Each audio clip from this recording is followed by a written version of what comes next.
When we are living in a lot of artificiality, and when we are not sleeping well, and when we are, running on all these different coping mechanisms that we have in our body, they're all just layers of distortion in our field. So when a tone comes at you, you can't be with that sound. There's too much distortion. Welcome to the QBC podcast, where we explore exciting new paradigms that have a meaningful impact on our day-to-day lives. I'm your host, Meredith Oak. Let's keep the conversation going. Join us in our free community by visiting qbcpod.com. That's qbcpod.com. And let's see where the quantum superhighway takes us next. All right, I've been so looking forward to publishing this episode. My guest today, Maryn Azoff, brings together so many different elements of all of the things that we talk about here on the Quantum Biology Collective podcast. And the unifying factor that she works with is the human voice. So Maryn talks about sound healing through our own biology and the tone and the quality of the vocal resonance that we create ourselves with our speaking, singing, chanting, breathing voices.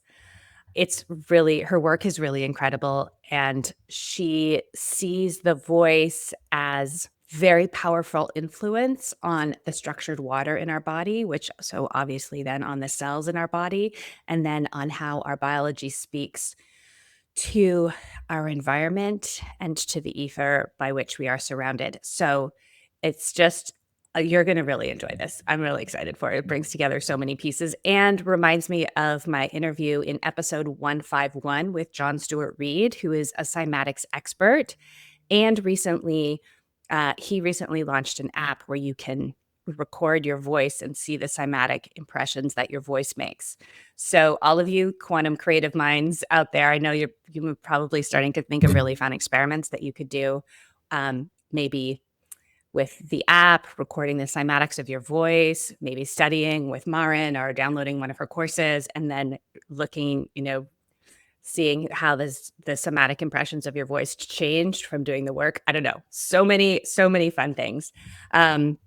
So this is truly a really, I think, powerful and important conversation. And I think Maryn's work, I would add this to sort of the foundational layer. Not everybody needs to do everything. There is a foundational layer of health. We all need real quality food and real quality water and real quality light. We all need to move our bodies and be strong and be able to lift things and be able to move around.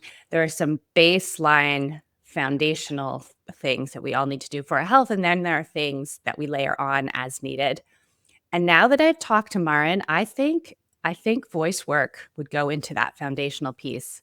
And you'll see why I think that after you hear her explain the impact that our voice and our vocal tones have on not just our bodies, but our entire experience of life. It's crazy. All right. Before we dive in, I just want to say thank you to my brand partners at bondcharge.com. If you need anything to support your circadian biology or your overall health, please visit bondcharge.com and put QBC into the discount box when you check out. And also, I'm very excited to announce we have a new brand partner, which is My Circadian app. So if you are serious about getting your circadian biology in order, and I really encourage you to do that, My Circadian app is an amazing place to start, or a really good support if you're already down the road. It is simple to use. It tells you about sunrise. It tells you about sunset. It tells you about lux. It helps you know what type of light is outside, if you're getting vitamin D. It does all of the things, and it just makes it really straightforward. The same way a lot of people will use food trackers or exercise trackers in order to get into a new routine. This is that, but for light, and it's fantastic. There's also a practitioner bundle that I really recommend if you have clients, and with that version, you can set the app to any location in the world, not just your own, so you can see what's going on in all of the places where your clients live. And then there is also a special discount for you to sign your clients up to the app to give them a way to start tracking their circadian rhythm. So it's a super, super helpful framework for coaching, working with clients, or if you're a doctor and you don't have a ton of time to spend with people, you can recommend this to them as a way to really get into it. All right, my friends. And of course, I also want to mention qbcpod.com. Are there links to all of these things on the tools I use section. And that also includes a link to the phototherapy patches, which I now include as part of my foundational health protocol, along with the other things that I mentioned. Just, quietly rebuilding my stem cells as I go about my day with nothing going into my body except light frequencies. Love it. Okay, enjoy this truly mind-blowing episode. Maryn, welcome to the QVC podcast. I am so excited for this conversation. Me as well. Thank you so much for having me. All right. So as we were just talking about our, the audience here is very in tune with frequency healing, sound healing, light healing. And I would imagine from your perspective, our own voice would be the starting point for all of that. So I would love to hear your perspective on the human voice from the quantum world. You're 100% right. That's in my world. We go to tuning forks, we go to singing bowls, we go to gongs, and they all are incredible tools. So nobody is going to diminish how important sound healing from the outside is. But we have a primary tool that we've had since the moment we were born that was designed for this purpose. So we do have the ability within our own voice to heal our body, to manifest our life, to create the world. We're actually creating the world by our resonant frequency and how it taps into the entire unified field. And our voice moves through our entire body to do that. So knowing our voice primarily, I think all humans will begin to thrive. Wow, I have chills. Could you unpack that a little more? So it starts in the moment that you're born. Okay. The very first thing we do is cry. Typically, there are babies that don't, and they have their reasons for that. But for most of us, the first instinct of a human is to inhale spirit, inspiration, or respiration, right? Respiriting the body. Our first act as a human, we have to pull our spirit in and wake up the intelligence of this form. And we do that through a big scream. And what that does is it creates resonance through the entire body. If you've ever held a baby crying, you know that we use every muscle of the body when we're very, very young. And that voice, which is the original voice, aligns our spirit with our form and wakes up our whole intelligence. From there, as we get older, our voice becomes manipulated and minimized, and we change the way we use all of those muscles, and we only send sound through very specific channels. But that original voice of us opening our body, if we can return to that, if we could actually get back to using our full voice that way, we're sending a resonant signal through different layers of frequency that we have. And so I guess I'm jumping here, but the chakra system, which I'm using the word chakra because that's one lineage's way of talking about it. But really, it's your nervous system, and it's different groups of nerve endings that run up and down the body, which create electromagnetic fields off of our form. Our voice in its totality will awaken and use all of those fields. So we're sending out a full antenna spectrum of sound resonance and frequency into the quantum, which then will mirror what we're sending out so that we live it in reality. These are ancient teachings. Back in the Rig Veda, they speak of the human voice as unmanifest form and how our voice will create the imprint. And then from the 5D, we'd say, or the scalar field, the matching resonances will then create physical reality. Wow. So what's coming to me is a lot of us have kind of, I think, internalized the idea that our thoughts have a huge consequence in our experienced reality. And what I'm hearing you saying is that it's not just the thought, it's also I don't know what word to use, tone quality of how we articulate that those thoughts out loud. Yeah, I use the word sound signatures with Sound my signatures. it's Beautiful. just like Okay. how we produce the sound from what support muscles and what resonators the sounds move through have a very specific effect on how that sound will be responded to out in the world. And yeah, I was mentioning to you off camera that I used to do a lot of theater and back in school. And I remember some of the voice coaches talking about, the different ways that we cut off our voice. And I have a memory where they brought in some professional theater actors and someone came out to introduce them and he was like, "Oh, here are the people in room," and he said their names, and then these theater actors came and they started speaking and like the whole room filled. They had no microphone, they had no nothing, and I just was like, what is going on? Like their voices were so powerful. Yeah, commanding Yes. response, right? Or commanding. There's so many different ways that you can look through this. So you'll have to ask me and lead me in directions because the voice, it's just such a multi-dimensional thing. We could talk about how it works. But what you're speaking about right now is an embodied voice. So you're taught when you go to acting school or music school. But even this, I would say classical voice is different than original voice than what I work with. Mhm. But we'll go to here when you're learning how to speak in acting school, you're learning how to breathe your diaphragm down, support, and then send sound specifically through parts of the body to create what the emotional resonance of something is.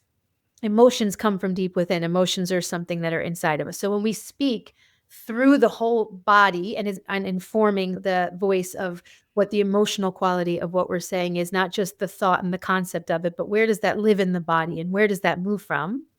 When someone's listening to you, they find you right in that space. So you immediately connect to them.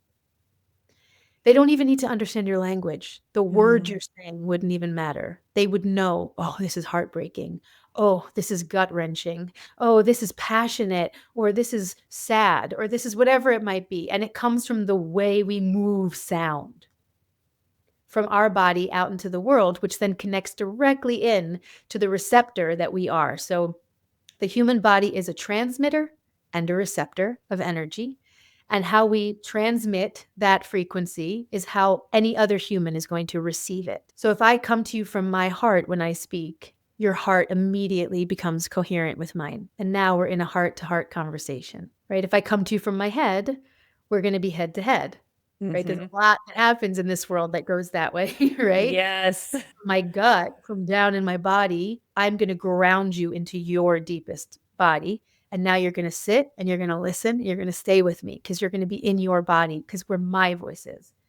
And so I don't say this so people manipulate the world, although we can with that. And many different careers, like politicians and actors and all that, are taught how to manipulate sound. My work is to get us to authentic voice so that each person can actually live their truth, speak their truth, and live and like have their world be met from their authentic voice. Wow, that is so powerful. So I'd love to get into some of how to do that. But first, I'd like to hear your story of how you connected with your voice and with this work. Okay, so if I'll tell this as quickly Because as I okay, because as we were saying, like I've been looking for someone who could do like quantum voice work for a long time. So I was so delighted to find you. Because can. I'm like, there must be someone who's made these connections, and here you are. So we'd love to hear the journey. It started with performance. It started just like you. You said you went to school for this, right? They found my voice when I was 5, and I was already a singer. Like I came into the world with the ability to sing. So the first time they heard me sing, they were like, wow, she's got talent, right? Natural talent. And then they just put me into voice classes. So I got classically trained and I was given the dream to become a performer, an entertainer. And it served me for a really long time. I decided I went to all the schools. I did all the voice works. I learned the music and I did the acting and the voice, like all this stuff. And I got this training. But throughout that entire process, there was a deep underpinning of insecurity. Mm-hmm. And I think that in general, when we're young and someone finds a gift or a talent and they say immediately, like, you're going to become a professional at this, and they go into hyper training you, there's so much competition and Yeah. comparison and rejection. and success, right? Like it's both, but it just, you're always trying to beat someone else out for the role. You're always in this like comparative place. So there's a lot of ego that gets caught into that. And depending on how strong our ego is, how often we could be rejected or not, or how often we're given the roles, it really affects how we feel about what our abilities are here. So meanwhile, I had both. I had success, I had failure, I had all of it, but I still just never felt good enough. Even though I was great, I never felt good enough. And I think that our schools do, they give us that. They give us that there's never enough. There's always the more, there's always the next character.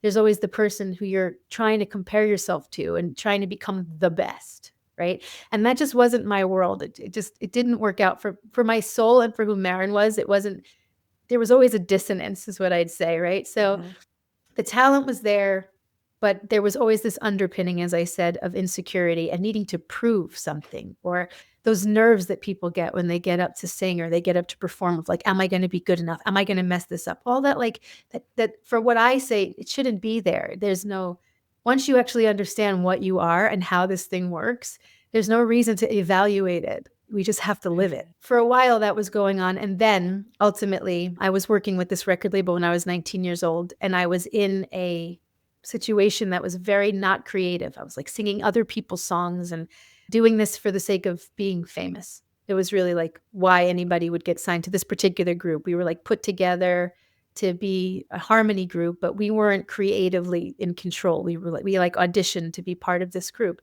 And this idea of being signed to a record label, everyone's dream. But while I was living it, it was a nightmare. It just didn't feel good. I didn't get along that well with the girls that I was paired with. We got along, but it wasn't like, it didn't feel like the way it was supposed to feel, I think, to be an artist and create. And so I decided that I was just not going to be a singer anymore. I decided to quit my whole life. I had done nothing but this my whole life. And I decided that I wanted to find out who I was without being known as the voice, because that was how I was known, like Maryn's the singer. And I left my life. I left everything. I had to figure out who the heck I was. And this is young. I'm 19 years old, but I just Wow. Yeah, know that's early to do that to do the big pivot. at a soul level, Mhm. I know that there's something else I'm here for. But at a Yeah. teenage, at that time, that's not what Maryn's thinking. She's just thinking she's unhappy and she's, whatever, not satisfied. But at the same time, at a soul level, what I come to understand now is that what was driving me knew that I had a different destiny. So I quit everything and didn't know who I was supposed to be. And a very long story short, I end up traveling to the other side of the world to find myself. So I get to Australia to try to figure out who I'm supposed to be in this world. So I had to like separate myself from everyone who already had a design on who Maryn's going to be, to people who nobody knew me, and I had to like find out parts of myself. And when I got there, I ended up on an ashram with that someone that I had met there brought me to, where they did this fire ritual called Agnihotra. I don't know if you've Mhm. ever heard of this, but it's a Vedic fire ritual where in a copper pot, a copper pyramid with cow dung and brown rice and ghee, you chant these mantras over this Mhm. pot. So this was in a place called Cessnock in Australia, where there was in 35 years of drought, and there was all this farmland that was dry and cracked, and you couldn't grow anything on it. But this ashram that we were on was plentiful. It had fruit trees and gardens growing massive, like beetroots and kale, and like it was just abundant. And there were all these water limitations because of the drought. So there was legal water limitations, and they weren't watering anything more than anybody else. What they were doing instead was they were chanting these mantras over these copper pyramids and then putting the ash on the ground that were full of this frequency. And it was creating this whole conversation with Earth that seemed almost impossible. And so Wow. that was my Oh, that's first so taste. cool. That was my first taste of what you're talking about here with the Mhm. voice being part of the quantum connection, and how resonance that moves from us feeds the soil, feeds the whole biosphere that's around you, and how even now we could say there's science around this, like the frequencies that help plants grow. Plants grow best to Bach certain sounds, right? But people who tend to plants. I don't know if you do. I sing to my plants all the time. And because of that, they are growing beautifully. They live so well. It's like they want to be spoken to and sung to. And the resonance there, that connection makes such a difference, right? Right. So anyway, back here, I saw it for the first time, and I stayed on that ashram, and the things that started changing in me, my eyesight improved, my overall health improved. There was all of this shifting in myself from this mantra, and I had this moment of realizing the voice is not performative. It's not for entertainment. Like, yes, it's joy inducing for sure. It increases serotonin, it increases dopamine, oxytocin, like all of our bliss chemicals when we sing are lit. And so, yes, it is for that enlightening and that joy, but it's not for attention, and it's not for like seeking validation and all of those things. Our voice is creative. Our voice literally creates the physical world. So then as I started looking into it, I saw, in these ancient texts, they speak about this, that the human voice is unmanifest form, as you already heard me say, and that the sound that moves through this body actually goes through the fifth chakra, which is the center of manifestation.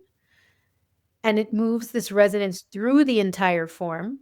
If you look at the chakra system, we have earth at the bottom, we have water at the second, we have fire at the third, we have air at the fourth, fifth is ether, sixth is space.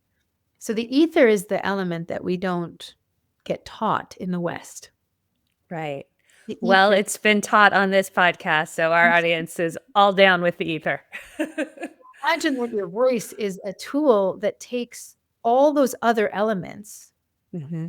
moving sound resonance through them out through the ether, and then culminating or conjuring is a word I use, all of those elements to become what you physically get to experience out there.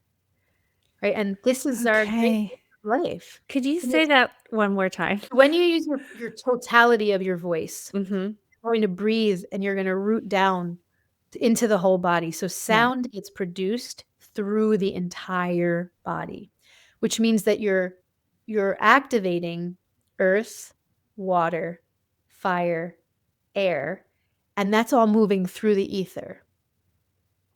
And space, which is our mind, we said our thoughts are so important, right? The mind here, or the head, the third eye, is what kind of visionary, like what kind of space can you create to see that manifestation to actually happen? So our mind being open is everything. And our mind being able to be expansive enough to allow to hold space for all those elements to then create what you're moving through your throat chakra. When you move sound through the whole body out of the throat, you're then calling or conjuring all of these elements to come together to create into what we call physical reality, that which we are expressing out. Absolute magic. Okay. Absolute magic. That every one of us possesses, that we all have access to. Right. And this isn't about having a specific talent as an actor or a singer. This is our inherent, this is what our biology is meant to be doing. So, what happens along the way that stops us from having the full expression of our sound signature? The outside world.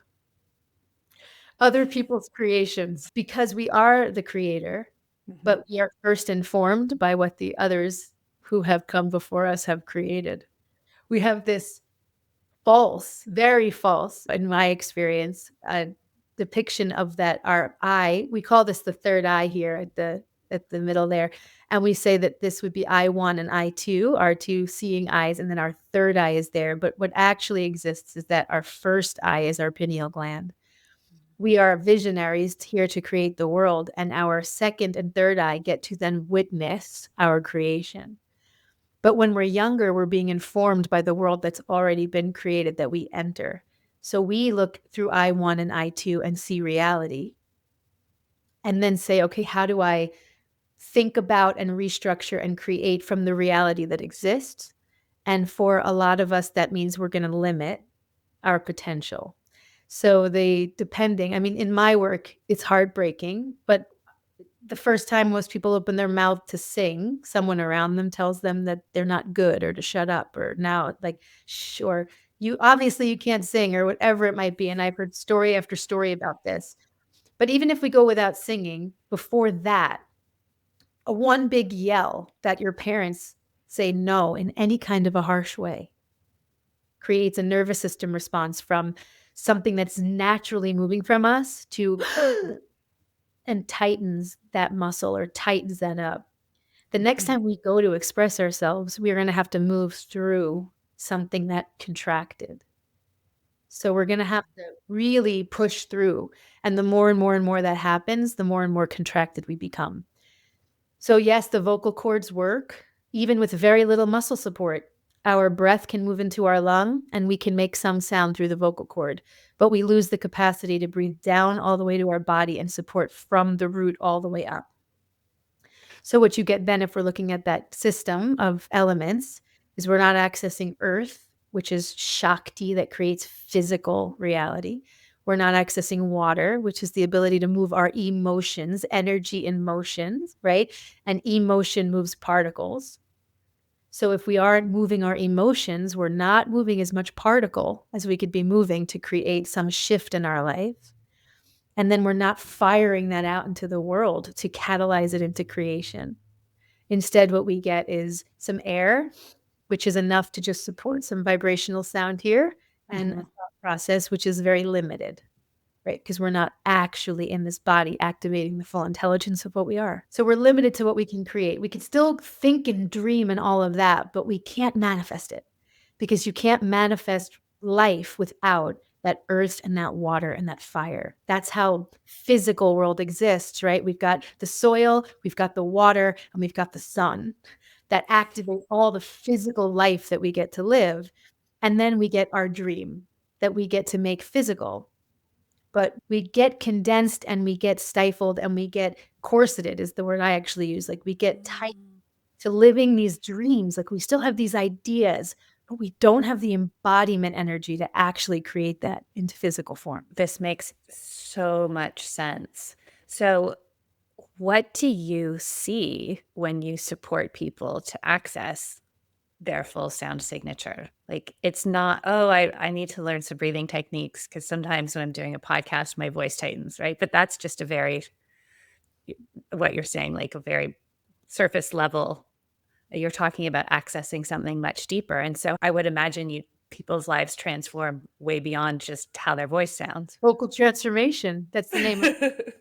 You can unburden yourself whenever you're ready to. Every one of us. The Buddha, every day we are born again. It is what we do today that matters most. It is what we do today that matters most. It is what we do today that materializes the most. But we are all carrying around the story of who we think we are. And we're carrying that around not just in our concepts, we're carrying that around in our fascia, in our water, in our body, in our cells. So I can decide to change my mind, fine. I can convince myself with affirmation that that is not the thing, but still the physical form reacts to the world the way that it's holding memory. So our primary release has to be somatic. We have to get the cells to vibrate differently. And our voice, if you've seen any cymatics, any work of putting sand on a plate or water in a singing bowl, the cymatics that get created, our own voice does that to every drop of water inside of our own cellular structure. So when we start to do voice work, we're literally expressing the past out, build a whole new self. What I help people with is profound life changes. I mean, I can honestly tell you that there is nothing, anybody listening, what you think might be 10 PhDs away from you or another person's life. We're talking about quantum here. We're not talking about a time-space reality. We're talking about things that can change on a dime whenever you're ready to shift the frequency that you're carrying. I have watched marriages that were done, completely fall in love again. I have watched women who are infertile have babies. I have watched people who are hundreds of thousands of dollars in debt get completely out of that and become their own success millionaires. Like I've watched heart disease reverse itself. I have watched so many things go down. It's unbelievable. But That's why I dedicate my entire life to it. I can tell you there is nothing that a human cannot reverse once we decide to change that imprint. And we could say, oh, yeah, it's years and years and years. It's even epigenetics, right? But there's study around epigenetics too. And so the epigene is a protein sheath that is around the DNA code.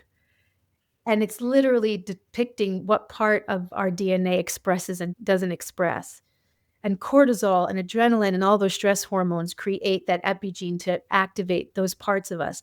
But all the other stuff that I mentioned already, dopamine, serotonin, oxytocin, when you're in a bliss state, the whole epigene can transform and different parts of your genetics will start to come out.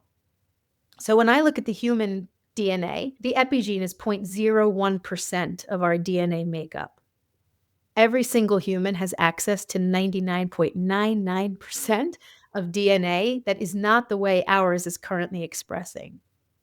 And we can change the way we express our DNA just by shifting how that epigene moves. And the voice has the power to relieve all of the stressor hormones that create that continual epigenetic expression and shift how that moves so that you can actually get other aspects of you to start to show up. This is so good because yeah, we talk a lot, in this corner of the world about grounding, being in natural sunlight, honoring the light and dark cycles of nature because we are filled with liquid crystal that is being, charged by that cycle.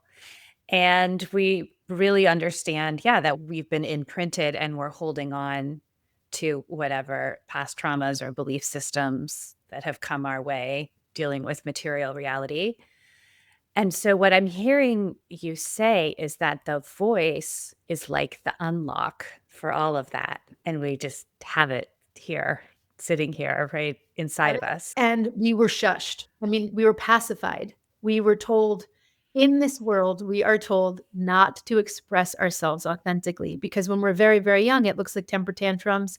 You're crying loud, you're crying in the middle of the night, and like all these times where your parents need you to be quiet, or your teachers in school need you to be quiet, or your priests or your rabbis need you to be quiet. Like everyone, we're taught to keep what our natural expressive thing is in. But that is our original intelligence. We express it, we move it out, and we have a reset. If we don't move it out, we don't get a reset. We get the repetition of the exact same thing again and again and again. So now we're looking at layers and layers of conversation that have been going on internally that we have not been allowed to just simply what we knew when we were babies. We just went, it was done. We didn't hold grudges. We didn't have resentments. We didn't have these stories. We just cried it out and we moved on. Next. Right? That's what we did when we were very, very young. But once they tell us we're not allowed to express that, we now have that living inside. So the next time someone does something similar to what we didn't get to move past, it just makes it worse, gets thicker, gets deeper, right? So as simple as expressing it out, as simple as something like a primal scream, which I take people through a lot, just get it out, just get it out. And then there's space. And from space, you can actually make a choice of how you want to move forward, of how you want to think about something. But if you don't get it out, you're just going to keep thinking about it and feeling about it the same way you've always thought about it and felt about it. There's no room for change where there is not space, right? So we have to create the space internally, and the voice helps you express that all out so that you actually have reflection in space. And then you can make a better choice moving forward. So is that where the vocal transformation would start for most people, is accessing the expression? Yeah, so the framework of what I do, there's many different ways that this work moves, but I'd call it the fundamentals of what I do is a chanting practice that moves from the root chakra up through the crown. So very basic yoga technique, the bija mantras, the seed sounds. But the way that I teach it that I haven't seen it taught elsewhere, and if anyone out there is teaching it that way, please come find me because I want to compare notes, is that there's a way to support them that I in my yoga teacher trainings was never taught. And so it's not just a simple like repeating of a sound. It's where in the body it's placed. It's how it's supported in there. And you're actually opening up the physical aspect of that part of the body. So layer by layer, from the time we're conceived until who you are now, all this stuff is stored inside. And it's all getting in the way of your ability to plug into the quantum field in the way that you want to, that one wants to. And instead, what we plug in with is all of the unprocessed things that are standing in the way of the person that we want to create now. So you start with a chanting practice. It takes 9 months to do the first phase of it, which is the exact amount of time it took to be born originally. You can use your voice, or working with your voice, you can rebirth your entire system. And by going through each chakra for 40 days, you can begin to open the energy field, see what's still sitting in there, see what's where it needs to go, and what is maybe undercharged and needs to amp up. And you begin to wake up these wheels of energy and get yourself into your correct alignment, which then you just see the whole process. The physical world starts to change around you. Your health improves, all of your habits start to change. And the reason why that happens is because a chanting practice increases alpha brainwave state. So your voice, when it's used in its totality, requires your diaphragm to move down. When it does that, it's going to press into your gut. Your gut is your instinctual center. It's going to open up the area of the heart simultaneously, which is your emotional center. And as you move the sound through all those resonators, it's going to increase alpha brainwave in your gray matter, which is going to increase your mind's ability to make new brain pathways. So your neuroplasticity increases. And when you're actually doing a chanting practice, you're creating an open field where all of these intelligences are working together congruently. Most humans function very heavily one way or the other. I'd say most of us are headstrong. Yeah. Some of us are, though, highly, like someone who's physically highly challenged will be, their gut keeps them in fear of like a world that will harm them. Someone who emotionally has been damaged a lot has a heart that closes off and prevents connection at an emotional level, right? That's normally where the brain or the head has to cope, like tons of coping mechanisms and strategy and logic. So we need to become a completely congruent vessel. All three of these brains are as important as each other. So we need to take it out of the head and give some of it back to the body. And when you're chanting or singing or using your voice in this way, in this original way, all three of those brains will be congruent.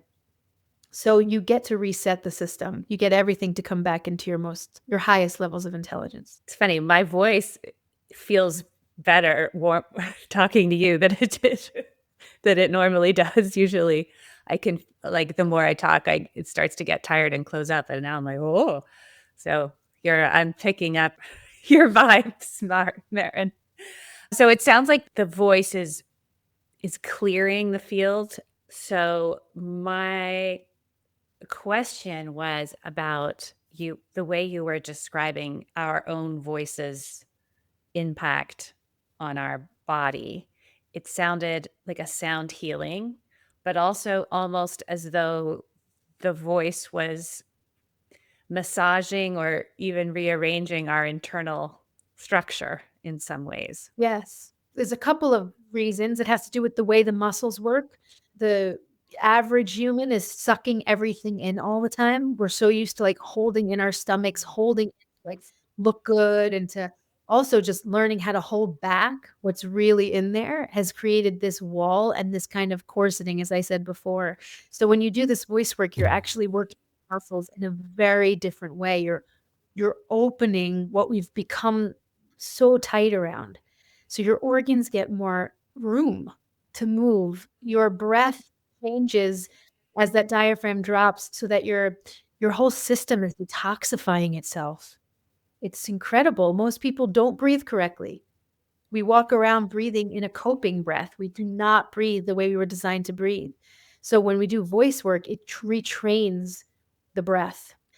Now, if I were to say, like, take a deep breath, right? See, some people would breathe up into their shoulders. Yeah. This is how we breathe, but this is not the way we're designed to breathe, as I'm sure you know, but this is feeding the head, and this has all come down to us bringing prana to the head, bringing our life force up.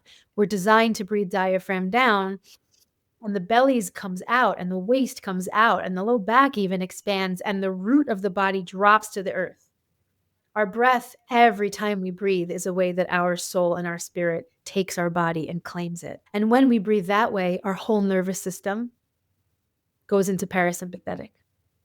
Our whole body says, okay, I'm here. And all this intelligence from the root to the crown and back is functioning together. But when we breathe up, we're breathing into the upper lung, which sends a signal to the body that we're stressed. And our sympathetic nervous system takes over. So the vast majority of people that I work with start with a sympathetic nervous system breath. So just that alone, to support sound, we need to breathe the diaphragm down and then activate muscle in a way that supports that diaphragm to stay down and then really controls how fast it returns to its original point. So once we actually train our voice down, our whole breath will, after I say about 90 days, takes about 3 months for somebody who breathes up to be switched into a downward breath. That in itself will change a human life. That in itself will create a whole different level of energy and vitality. Your bowels function differently. Your heart is different. Everything about your life. Like the number of people 3 months into working with me that are like, I don't understand. I'm actually present. I'm here. I'm in the world because the breath is in the body. And that's the way we're designed with every single breath. So those people who do know how to breathe with their diaphragm, who maybe do breath work or take yoga classes or have worked with somebody who's taught them that, still when I work with them and I say take a deep breath, they'll breathe down. But if I ask them if they breathe that way all the time, they'll say no when I concentrate on it. So you know how to move the diaphragm, but it's not the way you're breathing every day. And so for that, you're surviving, you're not thriving. And once we get that breath locked in, because when we talk about voice work, the voice is the voice is the voice. So whether you're speaking, singing, chanting, screaming, whispering, any way you use your voice, the muscles are always all the same. So anybody who looks at me and says, like, I can speak, but I can't sing, I'm like, no, that is not true. The difference between speaking and singing is just sustain. When I speak, I use all the same muscles, which keeps my voice in my body. The same resonators are being activated, which means that when I speak, I'll be moving through my emotional centers and through my like embodied self. You're going to meet me and my real vibrational frequency. And then when I sing, I just have to sustain that note a little more. That's all. The only difference is that I'm going to use that muscle a little bit more so that I hold a tone longer than I have to when I'm speaking. But we immediately in our brain say, I'm not a singer. Yeah, no, I say that all the time. Everyone can sing. Mark my words, everyone can sing. If you have pitch problems, it's probably because you're not in your circadian rhythm. You're not really listening from your body to what sound is coming to you. You're listening through your ears, and you already have a thought process that says, I don't hear pitch well. So you don't actually hear the pitch. You hear a pitch coming through thought layers that you can't even track, right? So when we actually get in the body and feel a sound, we can replicate that sound. And every human can get to that place. They just might have to work a little harder than others. Did you just say that there's a connection between pitch and circadian rhythm potentially? Yeah. What? Say more. We're not in our body and we're not connected to the resonance of the earth, the Schumann resonance, the resonance of the planet, her own heartbeat that matches our own heartbeat. So when we are living in a lot of artificiality and when we are not sleeping well and when we are, running on all these different coping mechanisms that we have in our body, they're all just layers of distortion in our field. So when a tone comes at you, you can't be with that sound. There's too much distortion. So our job is to get the distortion cleared. We have to get to the present. We have to be in a nervous system that's grounded, and we have to be open to receive that sound. We do not just hear sound through our ears. We hear it through every bit of our body. Our whole body is a receiver. So when we only hear with our ears, or when we think with our heads, right? And we hear a sound through our head and we're not in the resonance of everything, it's much easier to not be able to hear pitch correctly, or to not be able to iterate pitch correctly. You can hear it, but you can't hold it because you're not actually in the body. And those pitches are made from the whole form, not just from a vocal cord and a head. It's made from the whole body. Would that translate out from pitch as well to say a person's ability to receive affection or support? Of course. It's all the same thing. Everything is sound. If you haven't heard that one yet out there, if like you don't realize this, everything is making sound. Just because our senses are not able to pick up certain frequencies, and really we pick up a tiny amount of what's really going on this planet. Just because we are not sensorily plugged in to pick it up at a certain hertz or a certain frequency doesn't mean it's not vibrating and it's not making sound. It's just not making sound within our auditory ability to hear it. But our body still feels it. And that information that's happening here that we're not consciously aware of is still informing everything. So when you're in someone's auric field, their heartbeat, the way their pulse is moving and their breath and everything, all of that is your body's being informed by when they're close to you. And your ability to receive that and to be open and even share that, this is all heart chakra stuff. Like your ability to give and to receive must be in balance. But when the head is protecting, or when we're closed off in these ways, we can't receive it. So we're basically, I'd say the human race is basically in a challenge, or what our true test is: how open can we stay? How much space can we contain? How much room can we make for all opinions, for all ways of being? How much can we feel? When we see a world where so much is painful, we're in a world right now where we lose track of just how pleasurable it actually is as well. And we focus on how painful it is, and we keep reiterating like the pain. We see with the way that we're treating each other in the world, we're actually getting numb to feeling because it's too much to feel.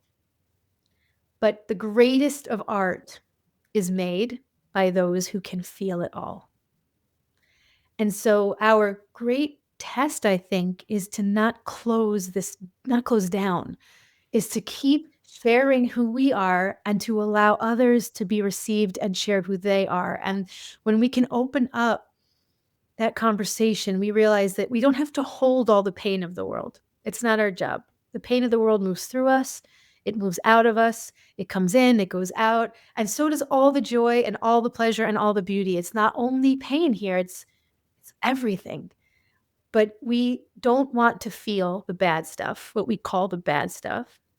And we shut that down. And we could take that to the voice. The reason why people do not mostly share is because maybe they weren't great the first time they sang. They didn't compare to who their favorite artists were, so they think they're bad. They don't want to feel bad, so they don't try. Or they experience somebody outside making them feel bad about what they just shared, whether that's a singing voice or whether that's my truth. Like, this is how I feel. And someone said, nope, how you feel is not allowed. How you feel is wrong. Once we feel the pain of not being received, we start to shut it down and say, I don't want to feel that pain anymore, so I'll stop sharing. Instead of, they just are limited to what they can receive, but what's happening through me is the absolute truth. So let me be the truth, regardless of what other people's responses are to it. And then once I have it expressed into the world, it empowers me to keep on growing. I think that a lot of us are stuck. We're just stuck. And expression is the key out. The voice is the key out. We knew it from infants, from babies. Once we express it, it's not in us anymore, and we can move forward. But we are holding too much of it in. So we stop. We just numb. We just stop feeling. And the thing with life is that the less you allow yourself to feel, the less you will allow in. You can't change. You can't manifest your life, you can't connect to everything that is when you won't allow everything that is to be. When you have it on your tiny little terms, you'll get life on your tiny little terms. Why? Because we are the creator of this reality. Every one of us gets to live this life here. Like, I think that the human birth is the golden ticket. I tell everyone all the time. We think that this earth is so difficult and so painful. And we keep telling that story and we keep creating the truth. But we really got the golden ticket, the guts, the instincts, the emotions, and the cognitive intellect. And we have the ability to make the world, like to create whatever we could dream into existence. So what are we dreaming? And why do we keep creating the dream of war and dissonance and turmoil and lack and all those things like that it does not only exist here. It exists here if that's what you dream, but so does the total opposite exist here. So we have to decide who we are and who we want to be here and what we're willing to put out. But the world does not just give it to you. Yeah. It doesn't. Well, and it feels like such a risk. I work with a lot of people, and I've been working with myself, obviously, right? And it's like, we'll build the dream and build the vision and gain the knowledge. And a lot of us get stuck just like, study more and study more. I don't know enough yet. I don't know enough yet to go out into the world. And it's the moment where it's time to take a step and be seen and be expressed. Like, I'm a new health coach and I'd love to work with people who need help with their whatever, digestion. And that's a freeze point for so many of us. And then we may or may not work for it, but then there's always more and more. So I'm hearing you saying like you're helping us to create a sense of safety within our own selves, with the tools that we were born with, so that risk doesn't feel impossible. Yes, the world will bring you what you are. So if you're full of fear, you'll meet people who will see your fear and they will not come to you because they'll be afraid to come to you, right? What the voice work will do is it will reset your nervous system and it will build your confidence, which I say is primordial. The confidence comes with the body itself. There is nobody out there that can break your confidence. There is nobody out there that gives you your confidence either. People can support you and put wind under those wings. And if you're fortunate, people will see your gifts right off the bat and will start to help you. But that's not the case of everybody. Some people write such underdog stories where nobody around them supports them. And they have to prove to themselves as a soul, to this world, that even if nobody sees it, I am it. And there's the confidence. It comes with the birth. The mere fact that you were given a body, that you were given your heart, that you were given the dream and the visions that you have, the mere fact that even exists is enough for every one of us to have confidence in who we are. But our society did not give us that confidence. Our society is an ego-driven society that taught us, again, like I said from the beginning, to compare and to compete and to be jealous and envious, to want what others have. And we look outside of ourselves for some level of validation that is unnecessary. We already are it. When we do this voice work, we reclaim all of that itness. And then we share it. There are people who would look at me and say, Maryn, you're crazy. I'll never do that work with you. And there are people who say, okay, I feel this off you and I want what you're talking about. Let's go. What I know is that this works. So I will show up and give it to anybody who's ready because it works. So to these healthcares, for these people you're talking about, if you know that certain supplements, that certain breath practices, that certain psychological, whatever it might be that you need to help your digestive system, if you know that it could benefit another person, even if you only know the first 2 pages of the book, but you know that if you give them the first 2 pages, they will begin to have healthier bowel movements and a clearer state of mind, which of course they're interlinked, right? Why would you not put that out there? You're helping somebody else. And this is the biggest thing. Our voice is our contribution to the world. It's not about us. I ask people all the time, Whose voice do you think it is? It is a mixture. It is nothing more and nothing less than the planet, which is the body that you're in, and the soul that came to incarnate. My soul's not named Maryn. Maryn is the personality construct that I developed to navigate the world, right? And the name that my parents gave me. My soul came in with a purpose. It came in with a contribution that then activates the body. And these two things will make something happen here in life, right? Whatever that might be. So when we deal with voice work, or when we're looking at our voice, it's our soul's dynamic life urge for truthful expression. What is your truth? Your soul's truth. We have to get beyond the person that was created by an ego-driven world, that we were taught to protect this ego. God forbid anybody tells me I'm wrong. I've been told I'm wrong so many times now that I'm like, okay, I'll be wrong. I'll die wrong. But at the same time, people who've shown up for this and do this work with me, they see what it does. And I'm not the one doing this for them. They do it for themselves. They show up. I show them how to do it. They have to do it. I cannot heal you. You have to heal you, but your voice, your own voice, and this work will do it. So when you're dealing with someone who, like what you're saying, people who say, I'm new out the gate, I don't know enough, I have more to do. All I would say is, what can you do to help somebody today? And find people who need the help. And whether or not you're perfect, it doesn't matter. I'm not a perfect person. Nobody's a perfect person. Like, we're all still on this incredible evolutionary track that hopefully we're all going to be evolving until we're not here anymore. So there's always room for growth and all of that. But if you're scared to share, that's all people are going to feel. Like when I'm talking about singing, when I see people start to sing and they're nervous, they're scared to sing, the first thing happens is that they don't breathe. They're in their head, their heart is pounding, their tongue is numb, it's moving, and they just like get the song, the first lyric in, and they just like jump out of the gate, and you can feel that they're nervous, right? So the whole audience knows they're scared. And what happens? The audience is scared. We're nervous for the person. We're not in the song. We're in the nerves that we're looking at, and it's making us nervous, right?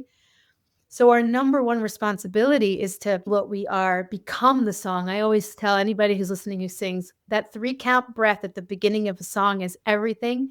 If you're scared to sing, wait until you're not before you start to sing. If an audience has to wait a while to watch you until you're ready to breathe and actually sing the song without it being about you singing, instead you actually become the song, it's worth the wait. We'll wait 5 minutes. We'll sit there and be like, I wonder why we're waiting. But when you actually come out the gate from the embodied place of singing the song, that's why we sing. We sing to move emotion. We sing to tell a story. We sing to share something authentically.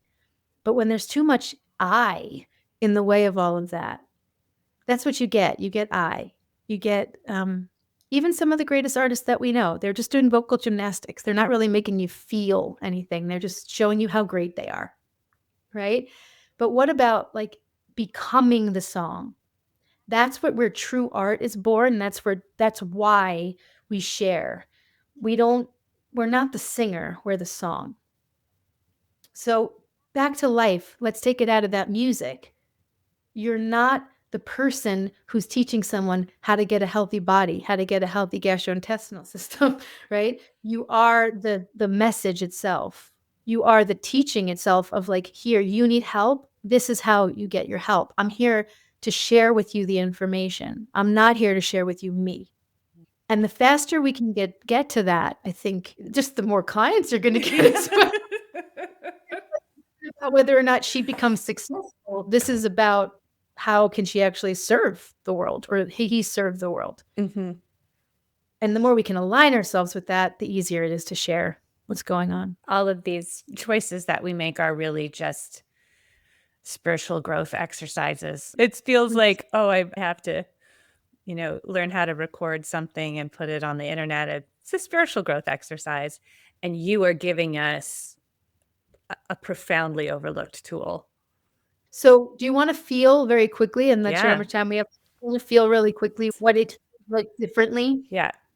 Well, as I was saying just before about the singer, like the throat gets tight and the tongue goes numb and the heartbeat starts to race. And when that happens, the first thing that happens is the breath moves up to that breath we were talking about before. So you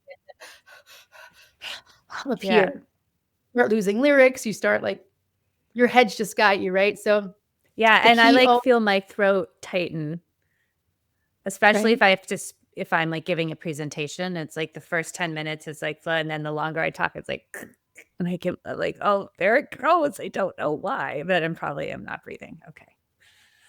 The breath, and then also the head. When the head takes the voice, the throat closes up towards the head. Mm. When the heart takes the voice, the throat opens down towards the heart.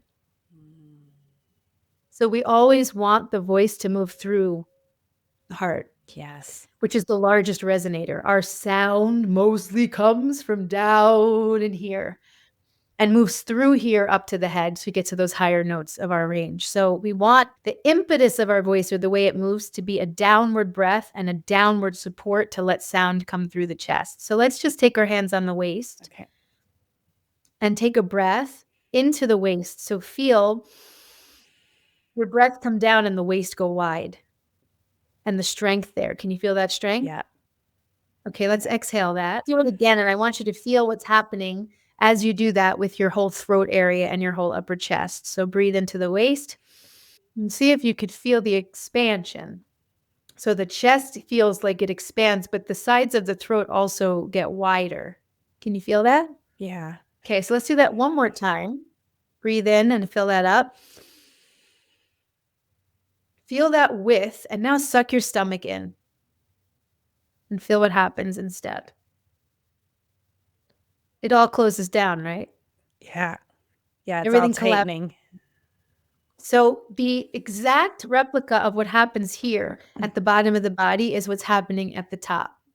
If our breath goes up and we suck our stomach in, we're closing throat chakra, head is going to control everything because none of our low body is activated. But if we get the breath to the lower body and we open that up, we now have support muscles down here. You could feel that like strength at the bottom that is going to send sound up through. So the throat is open, the chest is open, and the body's nice and strong. And this is how we should feel when we speak all the time. You'll feel confident, you'll feel empowered, you'll feel in your body and present, level-headed, open-hearted when we get our voice down in here. So let's just do an ah, a nice open ah to see what that feels like. If we breathe down to the waist, once that waist is strong, what I want you to do now is I want you to press the waist into the hands. So not only is the waist when you first breathe, it gets nice and strong. Now I want you to take those obliques and I want you to expand them even further. Okay. Right? So you get a strong side body. And then we're just going to drop the open jaw to an ah. Okay, so let's feel that. Breathe into the waist. Press the waist into the hands. Drop the jaw. Ah. Ah. Oh, yeah. All right. Now that you know it, one more time. Okay. Your jaw, the smile gets in the way. So we want the Okay. jaw. Okay? I'm having fun to keep laughing. Okay. And just let sound move. Because what you're going to feel is the whole channel of sound that moves through you. It's a very powerful exercise. Yeah, I felt like a pillar almost. Yes, Yeah. exactly. So this is your connection to universal life force energy. Ah is the sound that connects us to the entire universe, which is where Aum comes from. And Amen, and Allah, and Amun, and all those words that we have. Ah is the sound that opens up this channel to connect us to all the power that we have. Right? So let's feel that together. If we feel the waist go wide, we're going to open the entire channel for a big open ah. See how much ah you can make and feel if you could feel it moving through your heart as well. So you not only have the waist here, but you could feel sound coming through the chest. See if you could feel that. Let's breathe in. Press the waist wide, drop the jaw.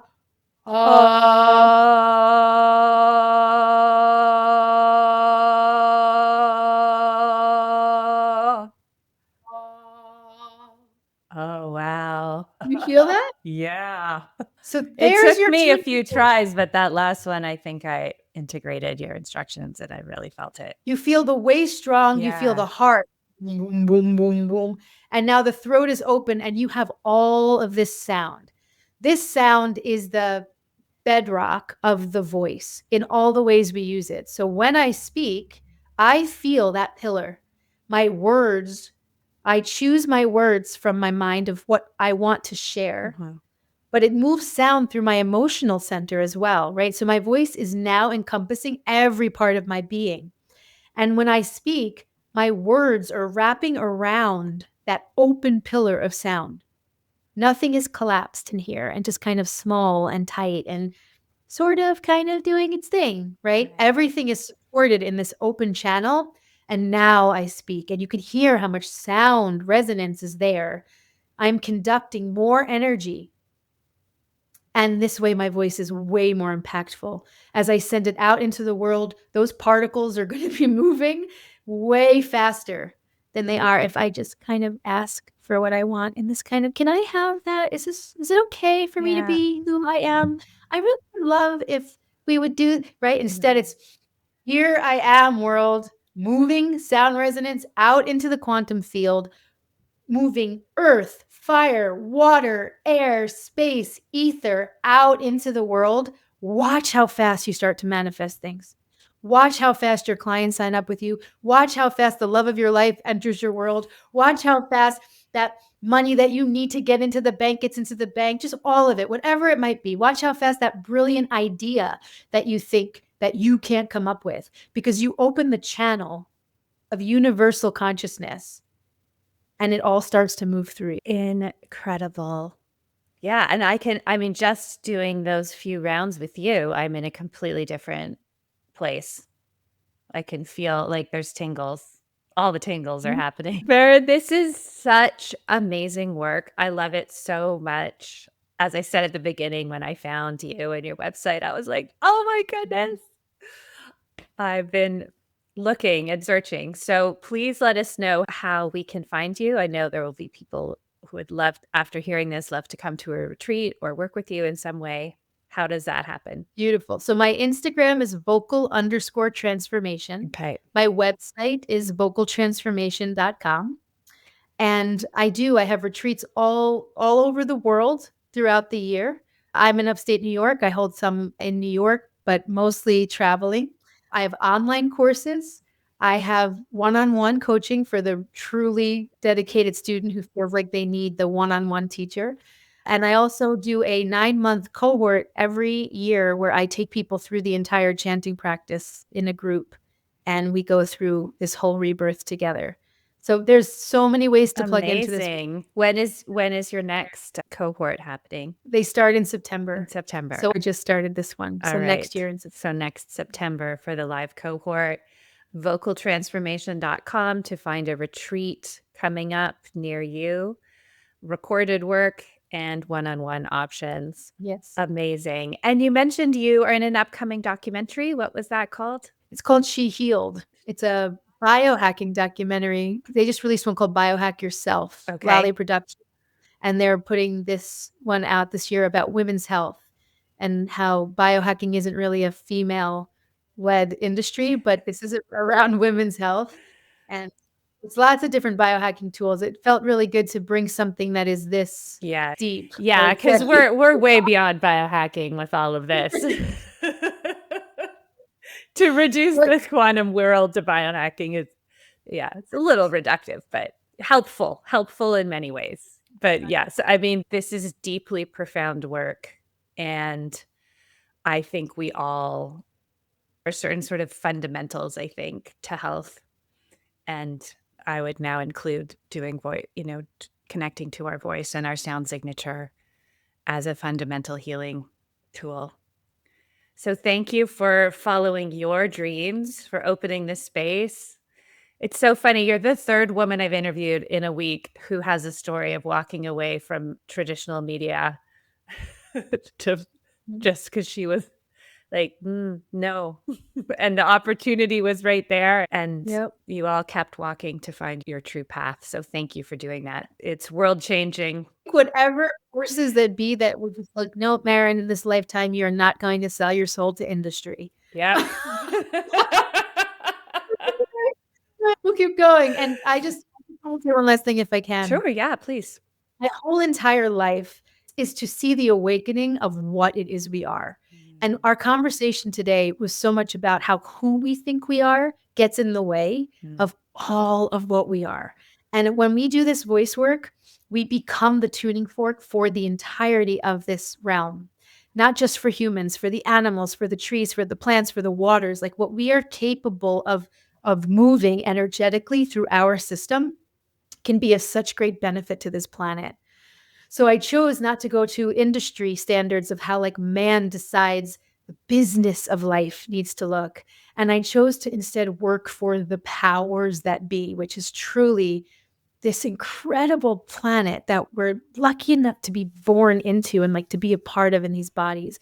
And so I feel like right now the human race has a decision we need to make about what our place is here and what we're going to do on this earth as humans. Like, where is humanity? It seems to be something that we're losing sight of. And so this voice work is such an important and very powerful key if to help humanity reclaim that heart center, to reclaim what we are. And when we reclaim this, we will see this entire world change. We will bring it back to the goodness of what it is. So if you at all feel a call to finding your voice in service to that, please come find me. Yes, beautifully put. Thank you for expressing that. And yeah, I have nothing to add. That is, we're on the same page. It's funny. I'm just remembering I occasionally do like solo casts, and I did one where I was called Your Voice Matters. And it meant more than I even realized when I said it at the time. Our voices matter. We got the golden ticket. Let's go for it. Thank you, Maryn. I would love to do this again sometime. Thank you so much for having me. This has been the Quantum Biology Collective podcast. To find a practitioner who practices from this point of view, visit our directory at quantumbiologycollective.org. If you are a practitioner, definitely take a look at the Applied Quantum Biology Certification, a 6-week study of the science of the new human health paradigm and its practical application with your patients and clients. We also love to feature graduates of the program on this very podcast. Until next time, the QBC.